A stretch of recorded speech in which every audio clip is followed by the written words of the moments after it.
Olá! A mensagem de hoje, embora extensa, e vos convido a não desistir de ouvi-la. Aqui iremos resgatar, nos momentos mais delicados da história do cristianismo. Ouçam até o fim.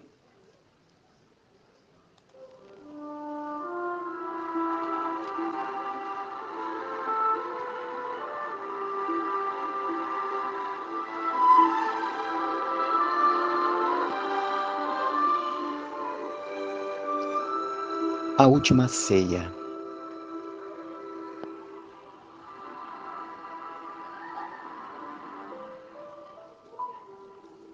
Reunidos os discípulos em companhia de Jesus, no primeiro dia das festas da Páscoa, como de outras vezes, o mestre partiu o pão com a costumeira ternura. Seu olhar, contudo, embora sem trair a serenidade de todos os momentos, apresentava misterioso fulgor, como se sua alma naquele instante vibrasse ainda mais com os altos planos do invisível. Os companheiros comentavam com simplicidade e alegria os sentimentos do povo, enquanto o mestre meditava, silencioso. Em dado instante, tendo-se feito longa pausa entre os amigos pauradores, o Messias acentuou com firmeza impressionante: Amados, é chegada a hora em que se cumprirá a profecia da Escritura. Humilhado e ferido, terei de ensinar em Jerusalém a necessidade do sacrifício próprio, para que não triunfe apenas uma espécie de vitória, tão passageira quanto as edificações do egoísmo ou do orgulho humanos. Os homens têm aplaudido em todos os tempos a tribuna douradas, as marchas retumbantes dos exércitos que se glorificaram com os despojos sangrentos, os grandes ambiciosos que dominaram à força o espírito inquieto das multidões. Entretanto, eu vim de meu Pai para ensinar como triunfam os que tombam no mundo, cumprindo um sagrado dever de amor, como mensageiros de um mundo melhor, onde reinam o bem e a verdade.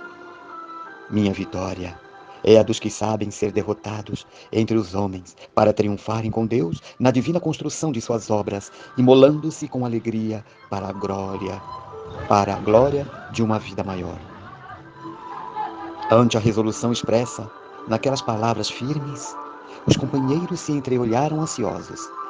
O Messias continuou: Não vos perturbeis com as minhas afirmativas, porque em verdade um de vós outros me há de trair.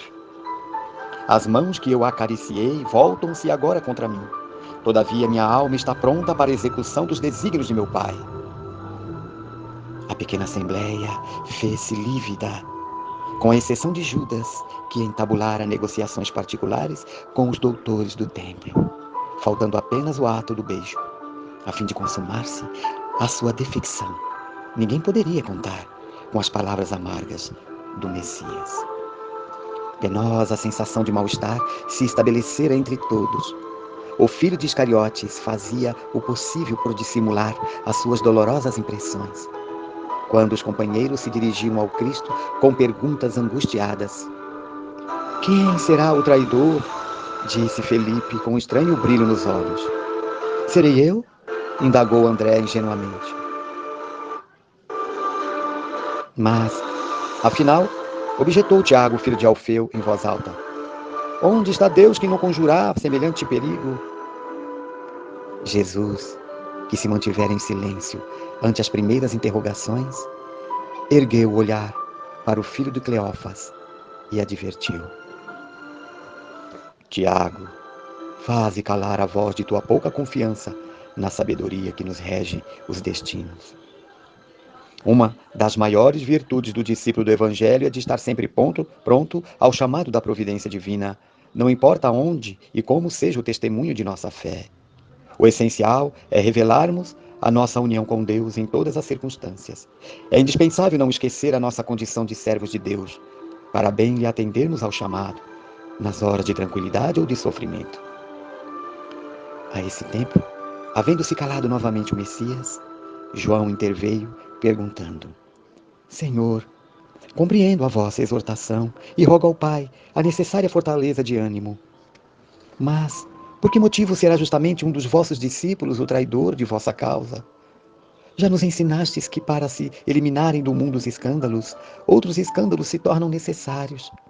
Contudo, ainda não pude atinar com a razão de um possível traidor em nosso próprio colégio de edificação e de amizade. Jesus pousou no interlocutor os olhos serenos e acentuou: Em verdade, cumpre-me afirmar que não me será possível dizer-vos tudo agora.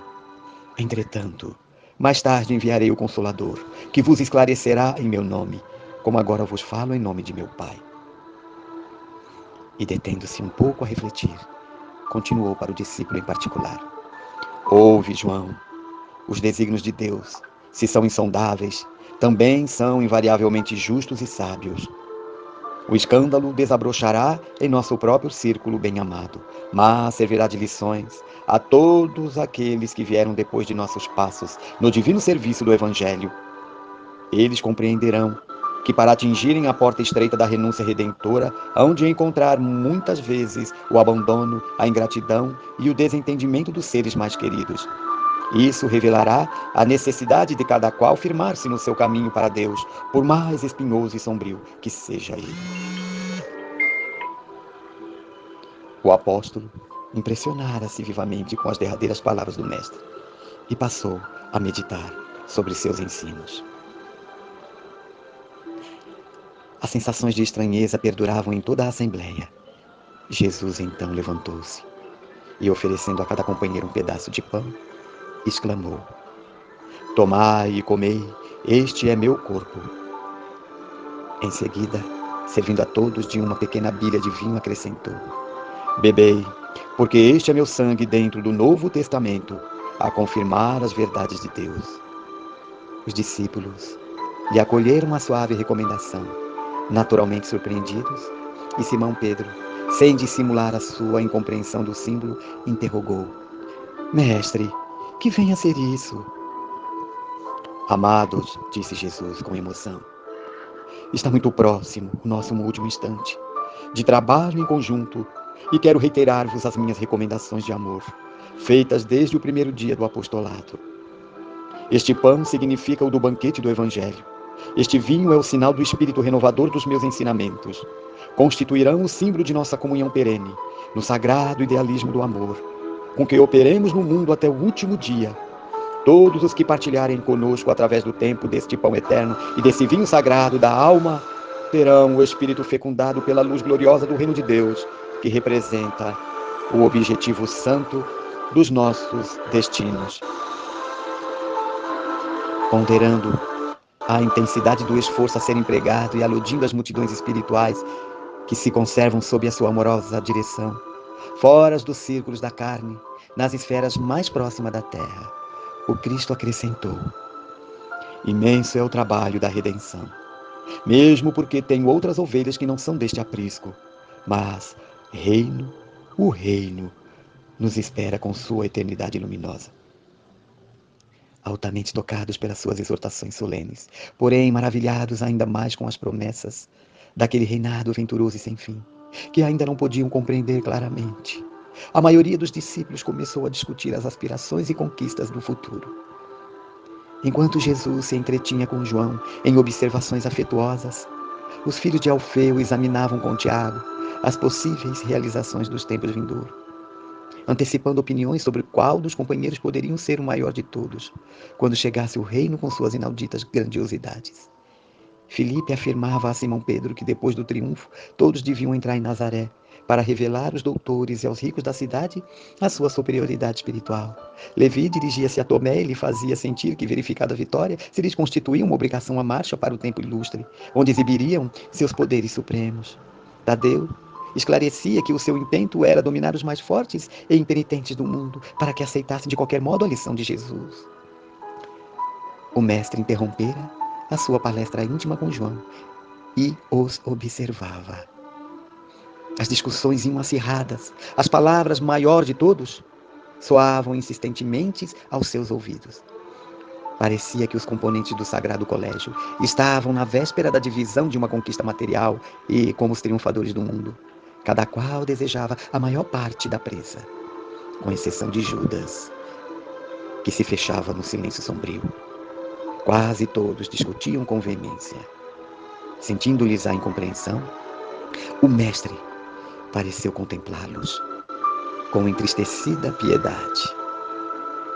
Nesse instante, os apóstolos observaram que ele se erguia. Com o espanto de todos, despiu a túnica singela e cingiu-se com uma toalha em torno dos rins, à moda dos escravos mais íntimos, a serviço dos seus senhores.